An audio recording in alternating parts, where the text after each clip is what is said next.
Hello, good morning, and welcome to this Dawn Busters Taste Challenge. Um, yeah, it's still dark out there. There's a lot of lights around from different locations.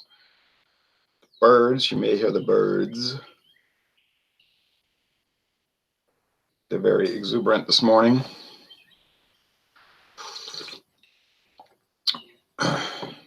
First Saturday of April 2019. Now, what we have is from 1972, although the company can be traced back way before Prohibition, but we have Gibson's finest rare. This is the new label. My friend David has the old label. He had a bottle for years he had not opened. And he finally opened it and he said he liked it. Now I got this huge bottle, 1,750 milliliters for $9.99. Yeah.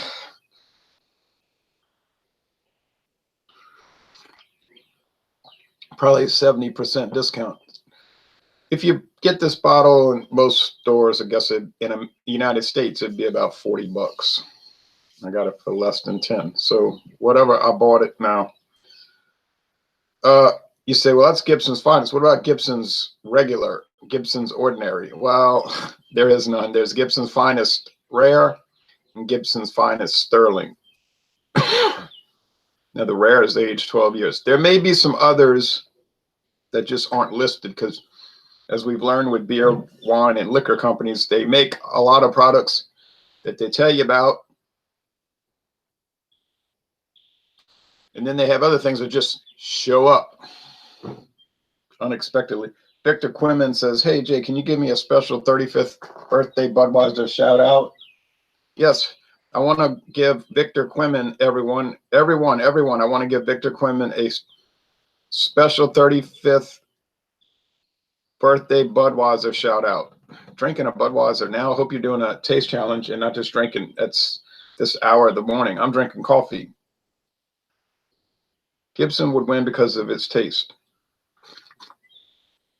Well, let's see what it does against Caliber. Introduced in 2004. This is one of those line of liquor products.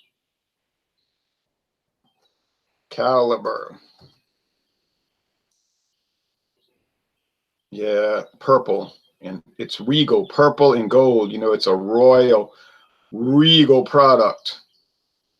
In this beautiful plastic 750 milliliter travel bottle. I think that's what these are called. I've seen that, like Jim Beam, 750 travel bottle. Then, well, it makes sense. It is practical. Some people are really militant and hard against plastic. In my case, I haven't noticed a difference, but I'm not an expert or scientist or anything like that, so I don't know if the plastic hurts it. The glass sure seems nicer, but look at that crown.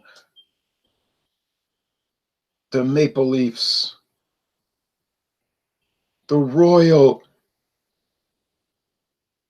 You know, you just think of royalty when you see this plastic bottle, don't you? Well, maybe not. But at least they're trying to make it look decent. Now, there's Caliber Gin I saw at Walmart. There's Caliber White Rum, Caliber Spiced Rum, Caliber Schnapps, Caliber.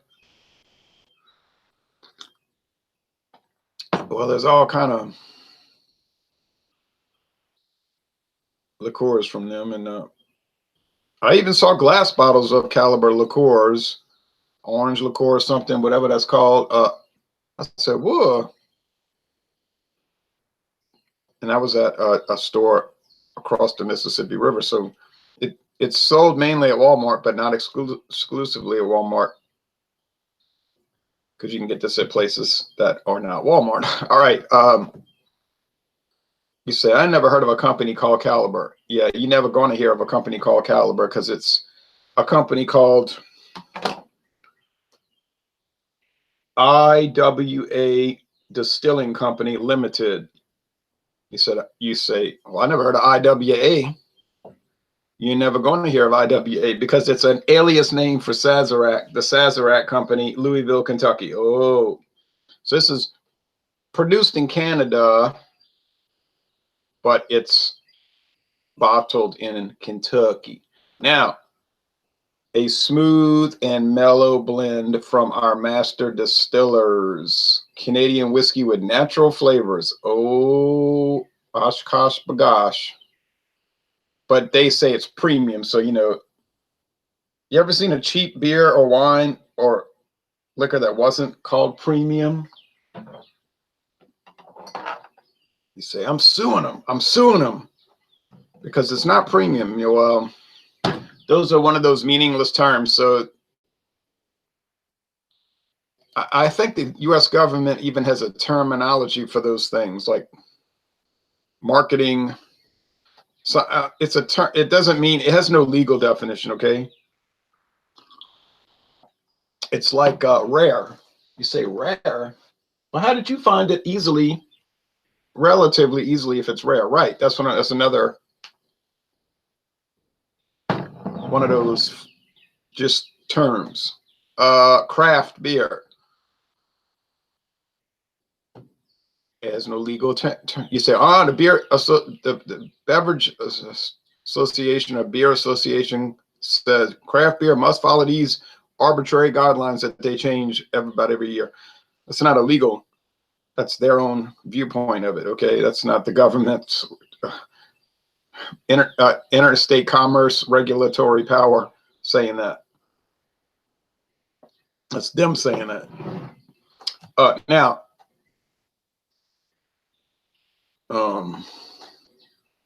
handmade. Remember the lawsuit with Tito's handmade vodka? Some guy found out, or claimed, I found out that it was made on an assembly line. I'm hurt and I'm damaged because it's not handmade and they tricked me. And the company said, it is handmade. We have to turn that, you know, you have to turn that lever with a hand. You have to press buttons with your hand. Your hand has to get on a computer screen to make sure all the equipment's running correctly. So once again, now there are certain legal terms. You understand? Canadian whiskey is a legal term. Now that means it must be from Canada. Not, if it wasn't, they could say Canadian style whiskey. Remember the Jamaican style lager, Red Stripe, when it was made in Pennsylvania, it was Jamaican style lager. Bourbon has to be made in the United States according to certain guidelines. That's a legal term. Now, could you make something called bourbon style whiskey? I would assume you could. I've never seen such a thing. All right, enough of that theoretics. I'm going to go put up the coffee since it's going to be gone. I'm going to be right back, and then we'll roll with this taste challenge, which I think could be trickier than I first had thought. It may be a little more of a contest, as evidenced by the previous one.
All right, now I'm ready. I was fairly well shocked when I did the Gibson's versus Canadian Hunter, because Crown Royal versus Gibson's. What's your take, Jay? Well, Victor, I was at bingo last night and they had Crown Royal. One bottle was like almost empty. Wasn't even an ounce in there. I was like, why do they have this bottle? So I poured the rest of it in the other Crown Royal bottle and then put it in the trash. And then I said, well, let me take a little sip of Crown Royal. So I poured, an ounce maybe. It wasn't much. And I was swishing around the cup and I tasted it and I thought about it for a minute. I had to get back on there and try to sell those 50-50. But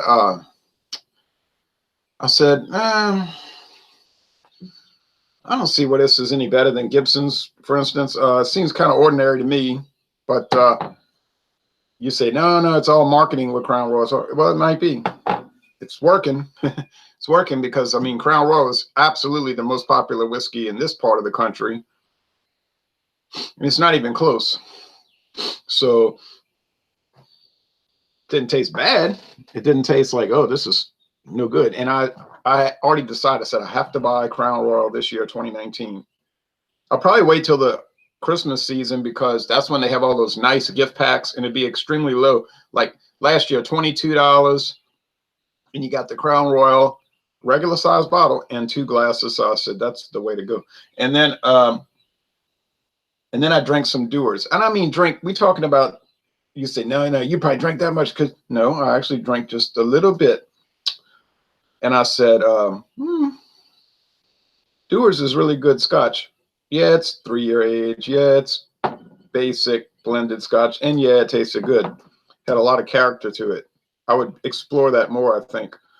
Now, I drank Budweiser. And it was a Bud Light. And it said Best by March 6th. Well, I was drinking this on April 5th. And I said, it's out of date by a month. True that, Jay. Entertainment is key. You're right. And that Bud Light tasted stale. And I told Jordan, who was working over there, I said, this stuff's stale. He said, what do you mean? I said, it's out of date. He said, why didn't you drink Coors Light or Miller Lite? I said, they're even more out of date. December 2018. I don't know what's going on over there, why they got all this outdated beer. I'm not complaining. It's free. I only work once a month. I could work twice a week if I wanted, but seems to me those guys would be blowing through that beer and it would stay fresh. You know, you get new rotation and be fresh, but I said, oh, stale. Not spoiled. I say stale. Okay, time to roll. Gibson's. I have not been thoroughly, and I was talking to the Whiskey Scout, and he said he wanted to do an examination. Johnny Neely was interested also to examine this whiskey, but his concern is that he may not be able to get it. You know, it may not be sold around where he lives.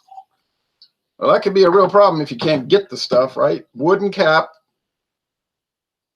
and wooden, a real cork. So that's a nice touch. Naturally with a Canadian leaf. The Canadian, what I may as well call it the Canadian leaf, the maple leaf. All right. The deer, the beaver, the mountains, the leaf. It's all about Canada. I've never been to the mountain part of Canada. I've only been to 5 eastern provinces, which I liked. Didn't like their cigarette packaging though. I don't smoke cigarettes. I just remember looking at that thinking that is so ugly. Why would this country want to promote ugliness like that? And all this stuff about cigarettes will make your teeth rot. They'll make your face ugly. It's like this loud stuff they got. I was like, wow, that's socialism in practice.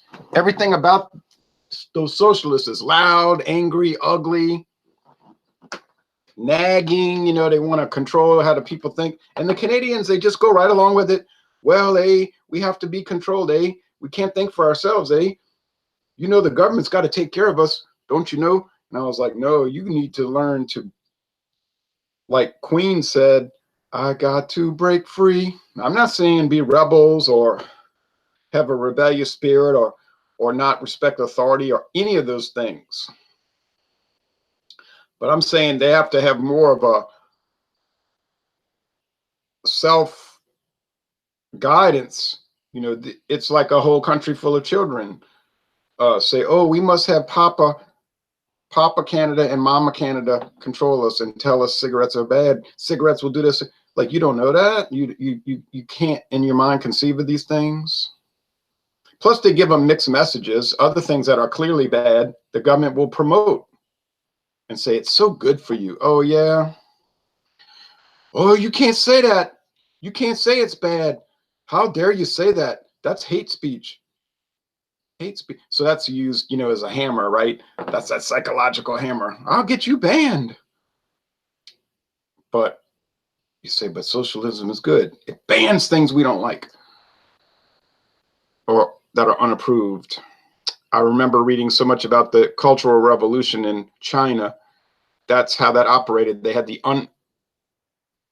unapproved persons list. And see, that's how it works today. You'd be an unapproved person. So we study, we learn, and if you study and learn, you'll see some carryover. You say, well, the Cultural Revolution was 50 years ago, 53 years ago, 1966 to 76. Yeah, and it's happening here. Oh, these glasses are so irritating. Any little fingerprint. They take fingerprints so bad. I've never seen glass. There must be some kind of coating. You just barely touch it and gets this bad fingerprint on it. It drives me nuts. Okay. Oh, it's very golden. Chestnut even, though. This one is a little darker, you see? Already, I don't remember which is which. All right, look. It's not going to be a taste challenge, really, because the Caliber has those flavorings, which are who knows what, rum, brandy, bourbon, wood-aged wines of some sort, which are probably some industrial wine that they don't sell, but they use to make flavor different whiskeys and whatnot. Well, you could mix those 1,000 different ways, and you're going to get 1,000 different flavors. But this Sazerac flavor, and it seems to have a house characteristic, and John and Nearly called it an almond extract, and it does have that. But they don't use that. They can't use that kind of stuff. It has to be these spirits. But boy, you can get all kind of concocted presentations. The thing about the Gibsons, okay, so I'll be able to tell them apart, I think. But the Gibsons, like, it seems to have flavoring too, not on its own merit. So when you drink Gibsons alone in isolation, it's like straightforward whiskey. It's like grain, a little rye, and some corn, high wine, and then they're blended. Okay, like you said, that's a straightforward. And then it's aged 12 years, so you get some wood on it. Kind of a little, maybe the wood is a little harsh. But then when you put it in competition against the ones that say with natural flavors, it starts to get you thinking. Then it seems to draw out. You say, how could that be? I don't know. Taste another one. It'll draw out some of the flavorings in the Gibsons. So Gibsons could be very subtly flavored. You say, but it doesn't say it on the label, so it can't. Remember, that's optional. You may list on the label that it is a Canadian whiskey with natural flavors. You are not required to do so. It's like with blended bourbon in the United States, blended bourbon. You may add coloring, you may add flavoring to a certain percentage level. Does it have to be disclosed? No, it does not. Sometimes it is. Depends what label you're looking at. It's oftentimes, most of the time, it is not. So you might say, well, I'm not going to sit there and just read all these regulations all day so I can get familiar with them. I understand that. Most people are never going to sit there and read the Tax and Trade Bureau regulations, which is like a booklet, pages and pages of very clearly written. They're very clear, but just this, that. I understand that. But they're there. Okay? Hate speech is any speech that they hate you to hear, says Scruffy's a janitor. Yes. This is very true. This is quite clearly the case.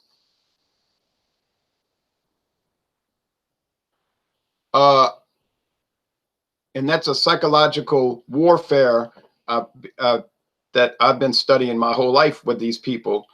They are very insidious, and they're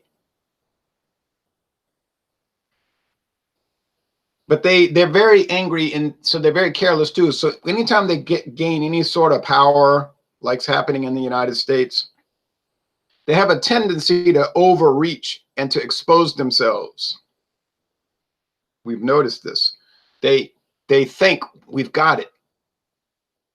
The fix is in. We're in control, and then because they'll, oftentimes they'll say, "Oh, it's all about love, and people should be able to love who they want, and we should have freedom." And they use these euphemisms, and they say, "We want to fight hate, and we want to fight prejudice," and that sounds good, and we want everyone to be equal.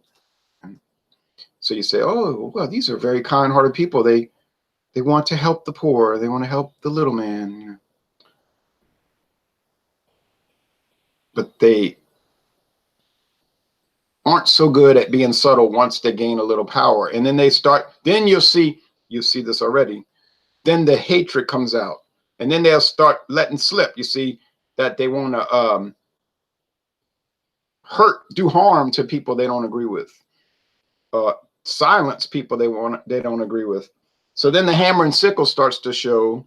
The red star over Russia, the red star over Vietnam, the red star over Toronto, the red star over Boston, Massachusetts. See, so they forget themselves. They become drunk with their own. Remember, the Bible talks about the devil, Lucifer, became mesmerized by his own power or his own beauty. They talk about that in the Bible. He had all these jewels. I'm talking about when he was an angel in heaven. He almost became insane by his own glory, and started to believe a lie himself and say, "What? I'll take over heaven. I'll become the leader of heaven. I'll become God." And so these socialists do that, right? We're in control. And so then, but they're not quite in control yet. And then they'll start to expose themselves, as we see.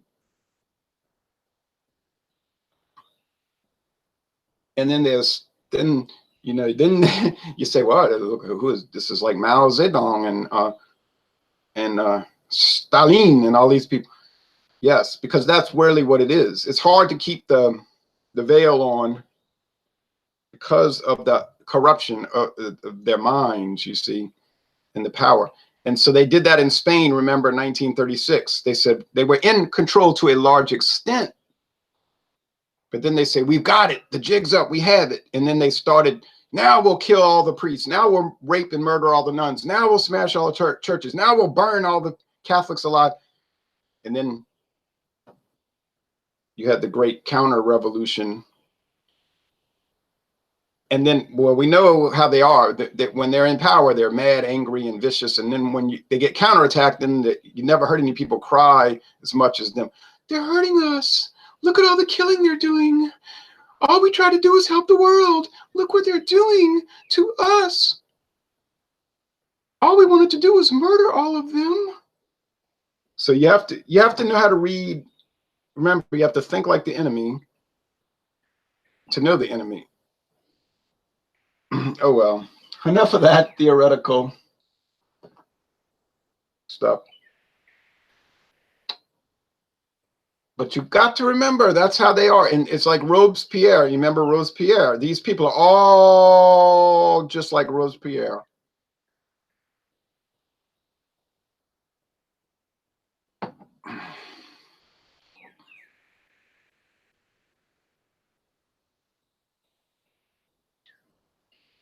Well, okay, so you say, "I like when you ran and raved because it lets the whiskey breathe, and then you can pick up things you wouldn't have picked up before." I believe that. I believe that. I believe that. You say it's like a bar. You're out there drinking in a bar and you're talking, talk. But then you might catch yourself and say, "Wait, something's up with this whiskey. I'm noticing things I hadn't noticed before I started ranting and raving." Right. That's the whole point of that. I can't do this. Pour, look, smell, drink, challenge, then go on. Say, "I did it. Look, I did it. Now I'll go on to the next one." And then I did it. If you don't let it breathe, you're not going to catch those things. Okay, so now we'll look at it in the proper method. We were arguing on beer talk the other day because Eric Fraunfelter brought up some politics, and he was saying, oh, some neoconservative stuff, blah, blah, blah. And then some of the other guys were saying, why are you bringing politics in? This is upsetting me, or something. And then he was saying, okay, no more beer and politics. It doesn't work. And then Michael Komarov said, well, if you want to be a right winger, that's up to you. And I was saying, and then I interjected. I said, well, it doesn't bother me. I don't ever get angry about politics. I mean, I anger other people, obviously. I said, I'm only good at offending. I don't really get offended. But I never did say in Beer Talk, you can't talk politics. I run the thing, you know. I could be power mad, you know what I mean? I could be like a lot of these internet people that get a little, you know, I run this group. I'll kick you out. I have megalomania. That's obvious. But I just let them talk, you know. Now, Gabe might say, you kicked me out. Gabe, I didn't kick you out for politics. You were posting pictures of pancakes and bizarre things like tennis courts or whatever. No one, you know, it's like, remember, it's Beer Talk. It's not Mondo Facilioto, you know.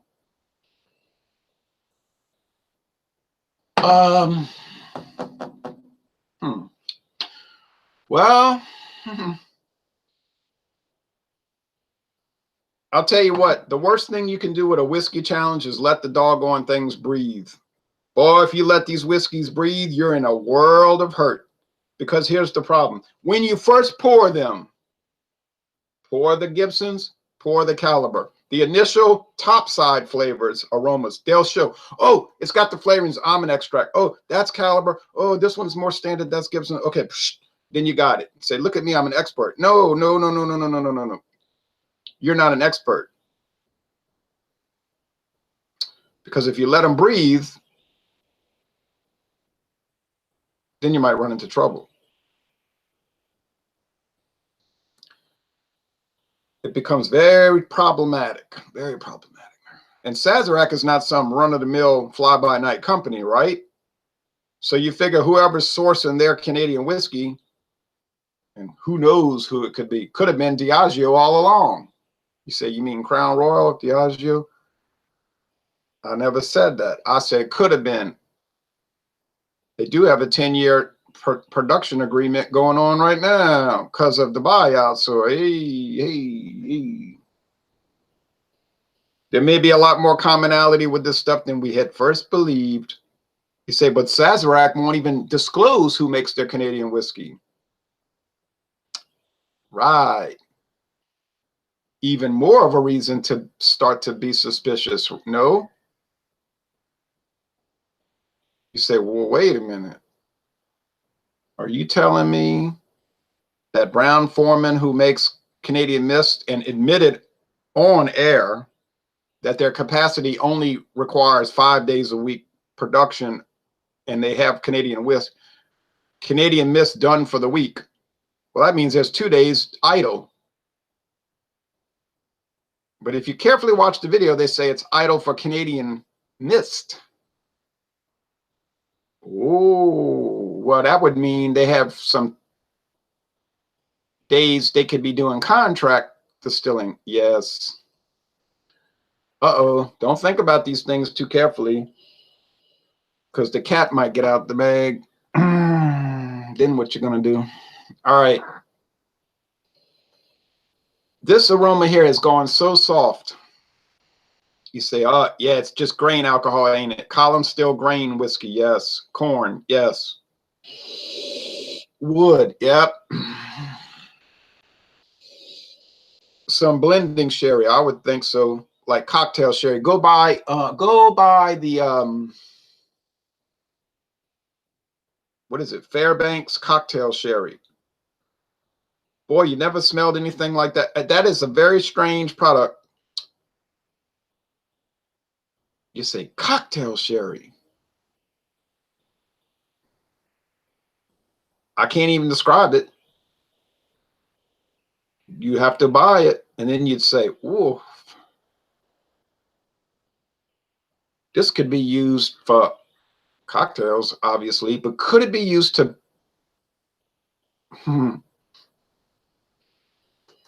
Um, this probably is the Gibson's because it's like layered. You know what I mean? It's like it's an aroma. It's like stacked aromas. You said, you know what I'm saying? It's like they come in. There's like it's coming in like a striated fashion. Like this note, that note. It is like it's stacked aromas. Hmm. The other one, I don't think. I'm trying not to knock the glass over. I don't want to look because I think the appearance could throw it off.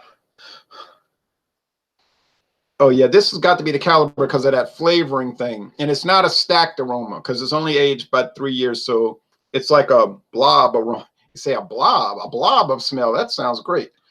No, I don't mean it that way, in a bad way.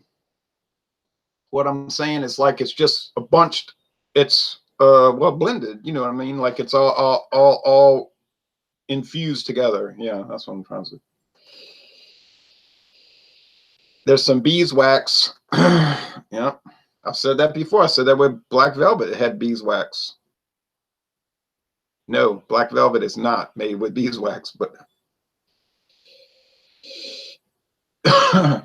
yeah, there's some. There's wood. There's wood. There's a lot of rye. It almost make you sneeze. Now you say rye, Sazerac. Everyone knows that Sazerac has that high rye mash bill thing going on over there with Weller and everything like that.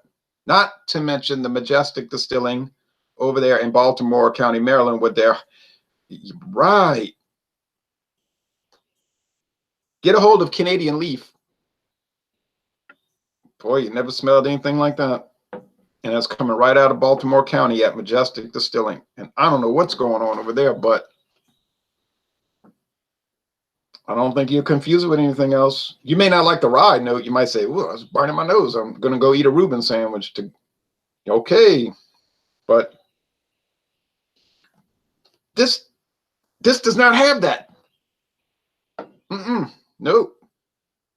If you're looking for a really strong rye note in the nose, Gibson's ain't going to work. Now in the flavor though, daylight. Oh, it's daylight now. How about that? I got to go walking a mile today, mile and a half. Time to taste.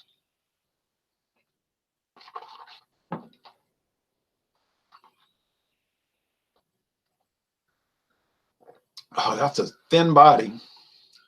That is a thin, it's almost watery. That is a thin bodied whiskey. Whoa. Oh. Even the flavor is like coming at you in stages. You know what I mean? It's like stacked because you get the sweetness and then wood. Then there's that rye. It's coming in. So in the nose, it's not too profound. But in the flavor, it really starts to punch through.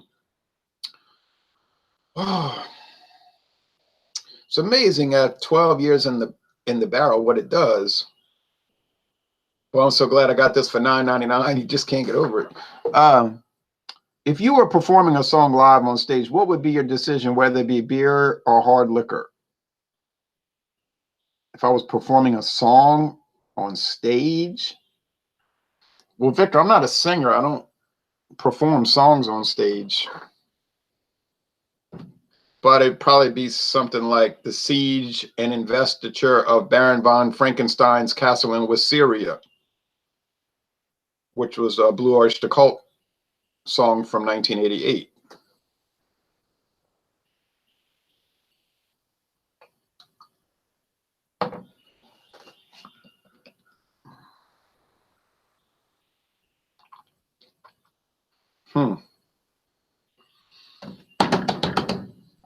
Okay. A much more relatively heavy body in the caliber as opposed to the Gibson. So the caliber has much more body. It's almost like a slick, I don't know, oily character. It's strange. And you get the flavorings. I'm telling you. Go get that cocktail sherry. Is it Fairbanks? No, it's not Fairbanks. It's Sheffield. That's the one. Sheffield, still from E&J Gallo. They got Sheffield, Sherry, and Fairbanks. They don't taste alike. They don't taste the same though. Strange. Could it be from two different? I don't know. I can't even explain it. But you get there's some kind of common thing. They're like a parallel flavor. The Sheffield, not Fairbanks, Sheffield. Then it could be a Fairbanks cocktail sherry for all I know. But then this. So there's some crossover. And then you heard about E&J Gallo, right? That huge buyout this past week. It's basically they bought Constellation Brands, essentially. Oh, I was more shocked by that news than probably any beer, wine, or liquor news ever in my life hearing. Couldn't believe it. That's going to upset everything. That'll throw everything into disarray, really. It was set up almost a nearly monopolistic situation. But they'll get approval, you know. They'll always get approval because they're hooked. These government people are paid off, but they even during Obama, you know, Barack Obama was supposed to be the big socialist, but he was, like Ron Paul said, he's not a socialist. He's a corporatist. They had more monopoly approval, you know, antitrust exemptions under him than anybody, you know. You say, well, Obama, he was like Philip Green in Casino. He didn't know much. He didn't want to know much. He thought he got the job because he was smart. And Philip Green was a good prototype of him. You know, he's up there.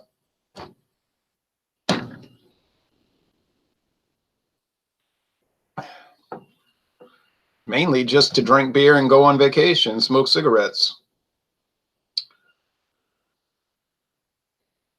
All right. Talking about Obama. Okay, so which one's better? That's the key.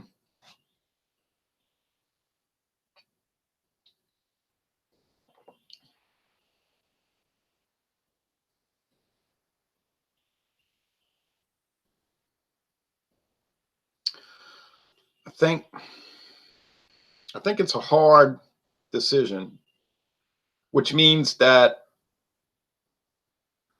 well, for my price point, it's a hard decision because it was identical. I can go buy Caliber for $9.99, the big jug bottle, and I can get the Gibsons for $9.99, glass bottle, cork. You can't get that. So, but you say 12 years, it's got to be better. It must be better. I haven't noticed that Gibson has been performing that well in these challenges. I remarked to the Whiskey Scott, it says it's been underperforming.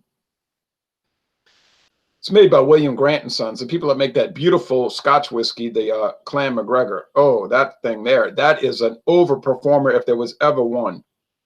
It's so cheap, but it can just hold its own against much better price point products. So that's one of those hidden. Remember what I'm telling you, Clan McGregor, that's a hidden jewel. That's a weaponized Scotch because it is selling at a cut rate price and it can battle. You just can't believe it. The Caliber is actually doing that too. I was surprised. I thought Caliber was just going to be a nightmare product, you know, like the Piper Dean Scotch from Alpers. I said, oh, Caliber, what is this? But then, shockingly, it's done quite well. Done better than Gibson's when you think about it. It's a statement to say at least. Very, very awesome, Jay. Oh, he says, okay, thank you. All right, so I like the Gibsons. It's okay, would never pay those kind of prices for it that I'm seeing on the internet. And Shane Giggy got upset with me because I gave it a B+. He said, yeah, that's crazy talk. I said, I can't give it an A if I don't see an A. You know what I'm saying? When I do a review, I don't say, well, I got some friends that really love it, so I better give it a higher score than I should so they won't be upset. I can't do that. I'm not doing that. You can get upset, say I'm going to unfriend you, I'm going to block you, I'll never talk to you. Whatever you want to do, you could do it. If I say it's a B+, it's because I think it's a B+. That's it. I'm not going to back down. I'm like Tom Petty. I won't back down.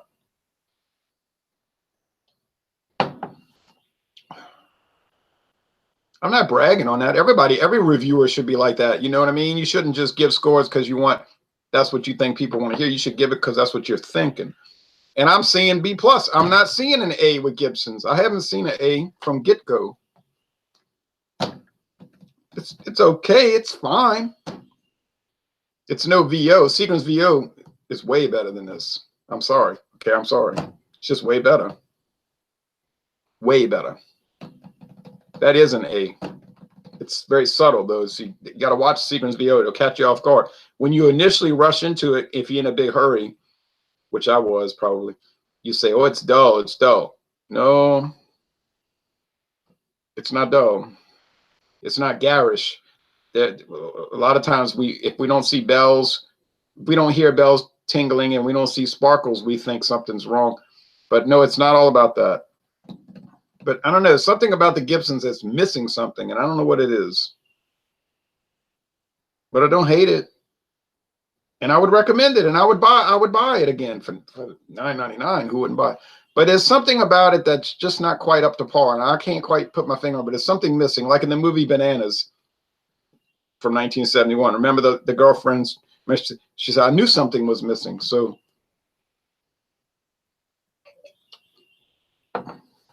Caliber. It has an unusually peppery note. It's higher rye than you would ever dream. You say you can't get a rye note out of a $5.96 bottle of Caliber in a plastic bottle from Sazerac, some junk brand.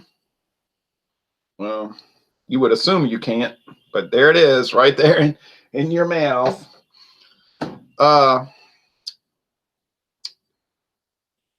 Yeah, you notice I'm having trouble figuring out who wins here because you hate to give, you feel intimidated, like you can't, you say, no, don't do it. You can't give the win to Caliber, plastic bottle. I don't know. It's something a little, I got to take one more sip. I'm a little scared, you know.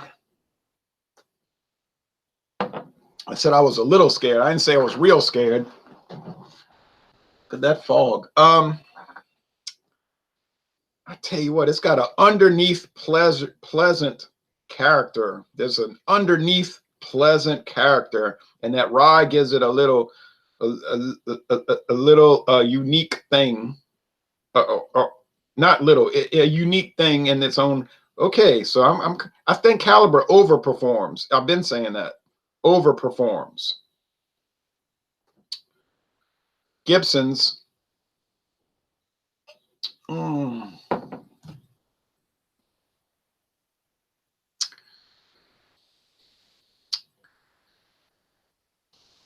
Underperform. You say, well, it's in the wood 12 years. 12 years. I know. But that's what you're getting mainly, just like a lot of wood. When you start to think on it too much, boy, I'm making enemies this morning. It's almost like you're just chewing on wood. Now, I don't know about you, but I just don't ever think to myself, I'd love to chew on a bunch of old wood. It's like that's all it brought to the table. It's like, oh, we've been in the barrel 12 years. Look at all the wood we've got. Look at the wood. Look at the wood. Okay, fine. But I mean, you know,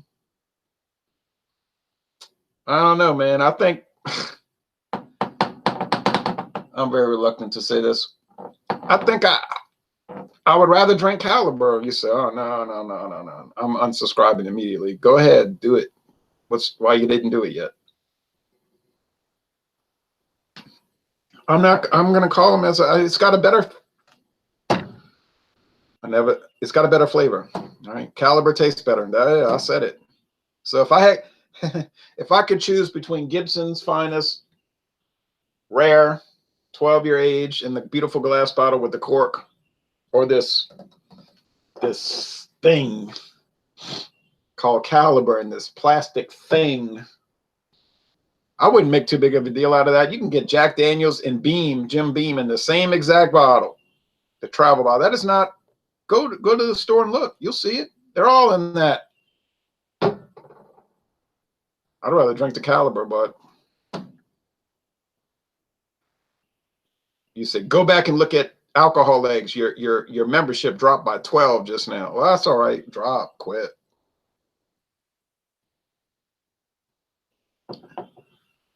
No, I think the caliber is better. Oh Lord, it's on now, huh?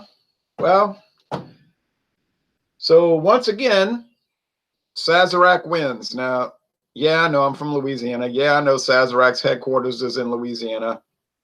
You say you're probably being paid by them to make videos favoring their products. Man, if that was the case, you'd see 10 videos a day. And I'm doing 5 a week, and where's the money? You know what I'm saying? They know I'm here. Where's my money? Where's my free liquor from Sazerac? I mean, I'm trying to figure out why I'm not getting all of this. People are watching and say, you'd take it too, wouldn't you? Oh, of course I would take it. I was already bragging about their stuff anyway, so it would just be extra. It'd be add-on, be lagniappe, as they say in French, lagniappe, because I already said Sazerac stuff was good. But something tells me I'm not going to get any of that free stuff. I got to go out and buy it. All right, so, well, a bit of a shock, actually. Gibson's not performing well, but why should it be a shock? It wasn't performing well the last 4 or 5 times. So what's coming up tomorrow with Gibson's? What's the next one?